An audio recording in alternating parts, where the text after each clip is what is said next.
Our certified financial planner, David Rae, is here with some advice for people with money in the market. Good morning, and thank you for joining us this morning. Good morning. How are you guys doing? Terrific. Now, well, let me ask you this: when we see something like this in politics or in economics, why does the market drop so much or react so quickly? The stock market doesn't like uncertainty, and people thought Hillary was going to win this election by a landslide, and all of a sudden we've got Donald Trump as the next president.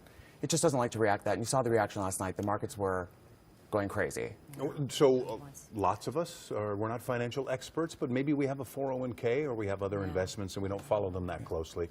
I'll get relatives calling and panicked. Yes. What do I do? Am I in trouble? Have I lost everything? What's your advice? There's a lot of people who are fearful right now, and when people are fearful, you should try and be a little greedy. Don't go crazy. Don't try and sell off your investments. Don't time the market. Just stick with the path. By the time the market's dropped and you've heard about it and gone and made changes in your 401k or investments, the market's already dropped and you've already potentially lost the money. And you really haven't lost the money. It's just gone down. It's very volatile around the elections, and it's really nothing to be stressed about over the long term.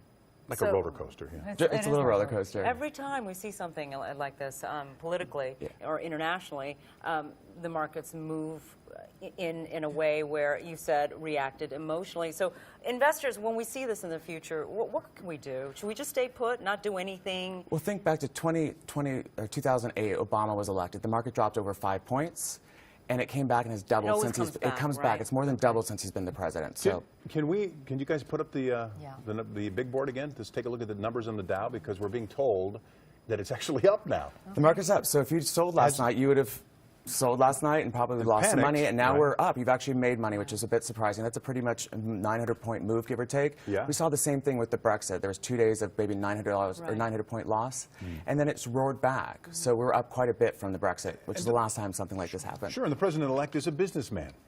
So one would think that he would do things to quell any problems. There are some advantages. I think generally, depending on which party you like, there are advantages to different parties for taxes and the stock market. Generally, it's done better under Democrats, but really the difference has been minimal, and it really depends on the timing. All right, David Rae, thank you for stopping by and giving us all that information. It's valuable information. The word to take from that is relax. Yeah, relax. Just relax. Don't overdo it. All right, Trump's victory did not